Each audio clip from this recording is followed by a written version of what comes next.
Hi everyone, this is Lynn, and thanks for stopping by my channel, Everything Spiritual. This is a channel where I provide spirit-guided, intuitive tarot and oracle card readings, as well as informational videos of a spiritual nature. Today I'm going to do my July 12th house astrology reading for the sign of Taurus.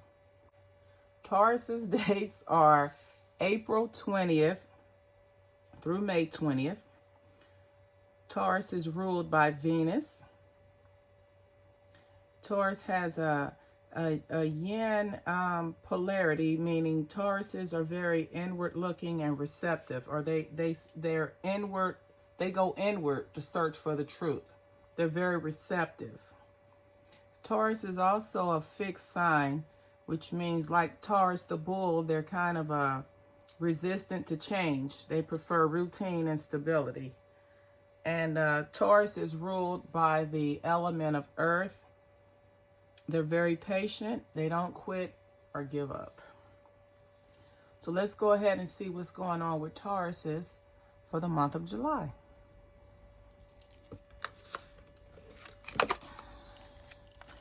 All right, Taurus. In your first house, we have the 7 of air, which is deception. The first house is how people judge you or how they view you when they see you.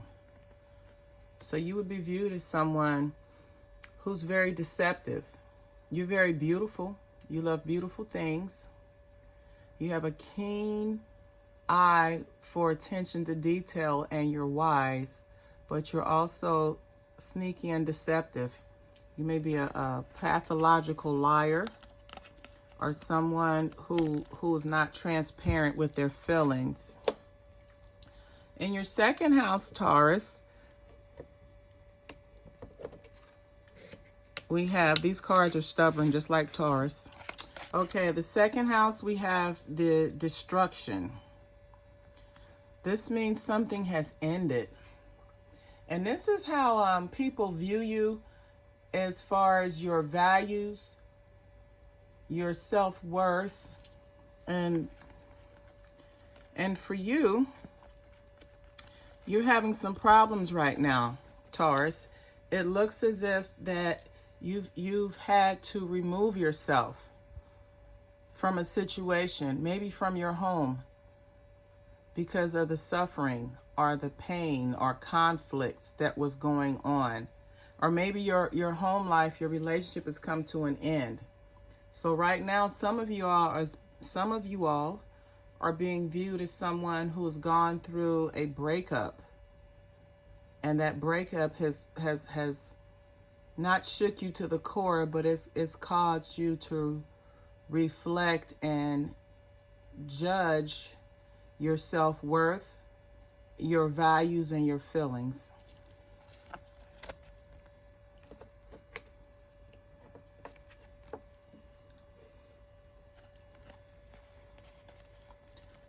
Your third house is a house of communications and how you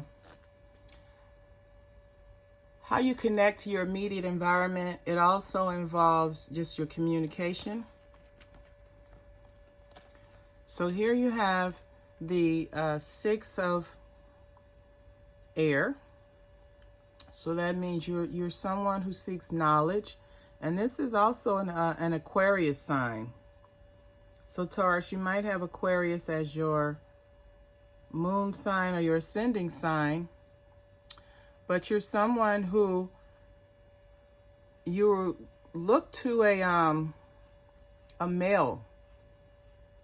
Maybe there's a male in your immediate environment that you reached out to through your expansion and knowledge pertaining to communication or as some form of education or apprenticeship.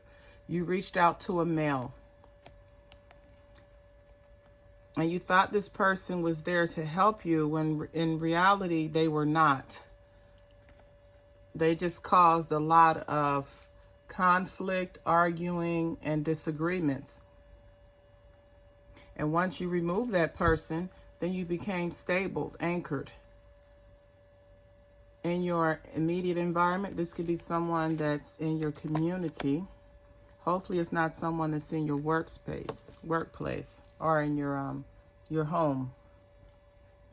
The fourth house is the house of how people view you. I'm sorry. The fourth house is the house of your home environment, your nurturing, your base. It's where you go to recharge your batteries. And in this, your fourth house, you have the Death card, which the Death card is just a transformation card. And this may be, Taurus, are you dealing with someone that may be a Scorpio? So it looks like you may be newly married or newly engaged to possibly, hopefully, the man of your dreams. And you're going to rely on this person and this relationship to provide you with the emotional nurturing and support that you're looking for.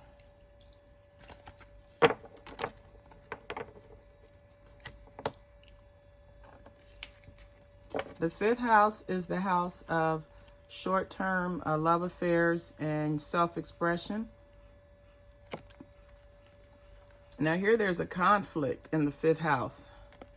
And I already see what the conflict is.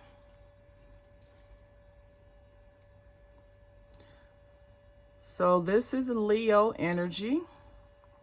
This is Leo and Saturn. The conflict, the limitations, the boundaries that's going on here. And that's pertaining to a relationship. There's a younger woman. As you can see, she's looking at the male. He's an older male. He may be too old for her. She's not happy with him, and so she talks about him to her friends. And there may be people that discuss their relationship on a regular basis. But it's causing a conflict in the relationship. And since it's in your fifth house, which is the house of short-term relationships, you might as well just let this one go, because it's not going to end well. Your sixth house is the house of your work, health, and service. It generally points out your work. Now, this is someone who is Cancer energy. So Cancer may be your ascending or moon sign, but you're pushing forward to make change. So you're making changes in the workplace. You're changing your job. You're at a position, you're at a point in your life where you have options. You're at a crossroads, and you have to decide which path to take, which job to take, which one is going to be more lucrative for you. And then you're going to roll the dice. You're going to take a chance. But then through you taking a chance, you're going to find happiness and contentment. And whatever it is that your desired field is in. So a lot of times it does pay to take a chance, especially if you're basing your decision off of a well-informed decision or circumstances. Your seventh house is the house of long-term friendships, partnerships, marriages, and contracts. Now here we have the mother of air. This is someone who, first of all, Taurus, this is a woman who's either a Gemini, Aquarius, or Libra. She's someone who's very intelligent. She's independent. She's had a lot of life experiences that has given her clarity and wisdom. So she's been thinking about this relationship. And she's deciding to walk away. Now, the reason she's walking away is because she's found someone else that has more money, that has more to offer her than you. Someone who can support the lifestyle that she's accustomed to. So just let it go. There's always more fish in the sea.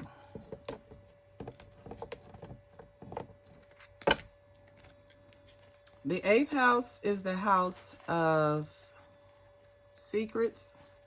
If you're into the occult, it's also the house of regeneration and shared assets.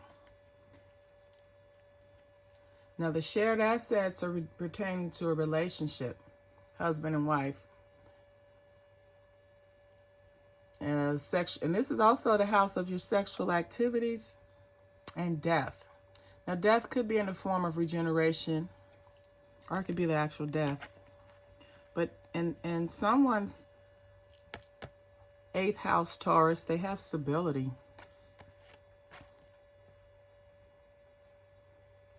And this looks like a social thing. They have great stability in their life. You have the stability card and the anchor definitely means stability. And then you have the social card, the partying, the clubbing, going out, mingling with people.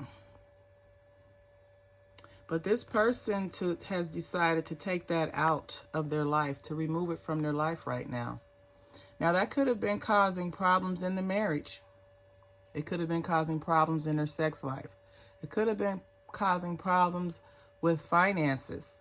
So this person has decided to just take it easy. And now this is someone that's a Capricorn. So Taurus, you may be dealing with a Capricorn. I know that's another earth sign. But they've decided to go ahead and remove the extracurriculars from the relationship or from their life to help their relationship.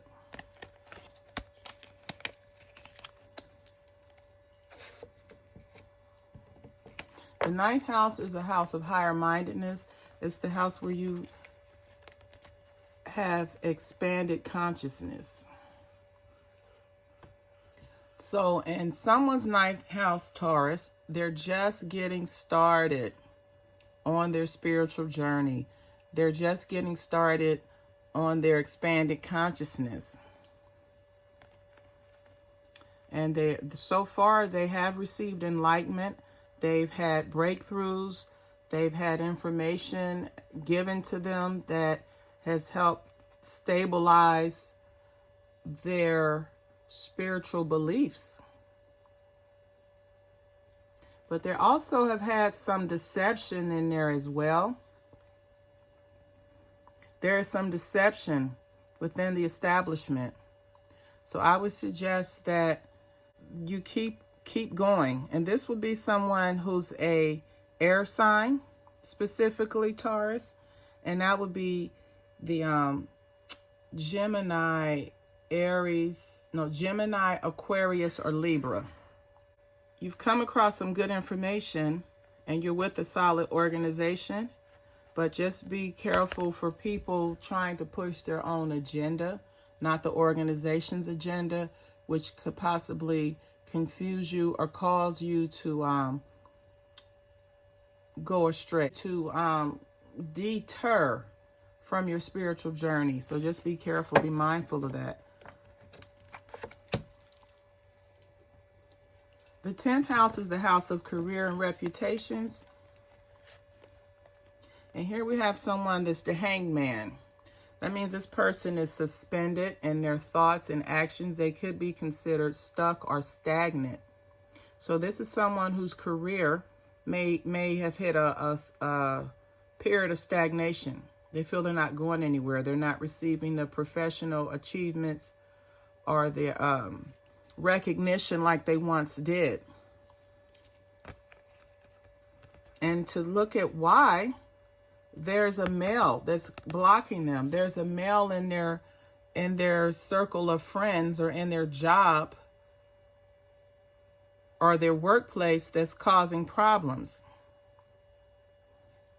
So now that you know that, you have to be smart, sly, smarter than the average bear, as they say. You have to be smart enough to get away from that person, the fox. You have to outsmart this person that's trying to block you in your career. This person is trying to possibly ruin your reputation or prevent you from excelling professionally, prevent you from advancing.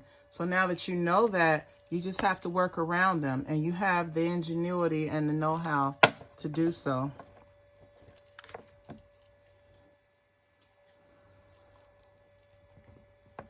The 11th house is the house of your joint activities and where you hang out with like-minded people. It's your network, it's your support system, your social support system. And in someone's 11th house, Taurus, you have a very powerful, you have a very strong, a stable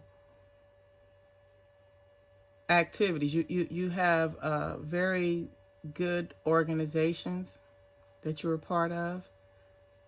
The activities that you are affiliating yourself with like-minded people, seems to be working for you. And you may have a Sagittarius out there that's a part of these activities that you may come across. The people, again, they're very wise. They're very wise in this activity. And there's a woman there who you have an interest in. There's a woman in one of these groups that you have, you'd like to date, but use your intuition. Make sure you think it out thoroughly. You may not want the stigma, the drama that comes with dating someone that's a part of your group or your organization, because you have to consider, what if it doesn't work and you guys break up? Then it makes your meetings with your group very awkward. And then the people in the group have to take sides. It's just too much. So just be mindful of that.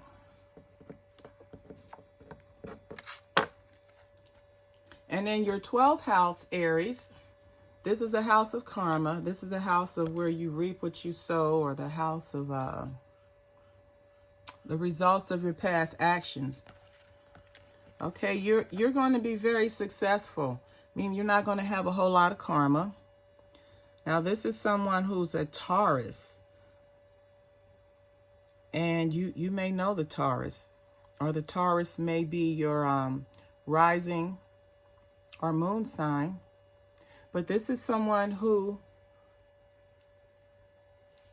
you had to fight through a lot of confusion, uncertainty from your childhood. You didn't have the greatest childhood, but you were able to keep it moving, to keep moving along, and now you're successful. So in this instance, your karmic debt from your childhood, you've overcome that because you're successful now. You don't have any negativity. You don't have any retribution because of the things that happened to you when you were a child. And you didn't understand them all, but you're able to still push through them and become someone successful.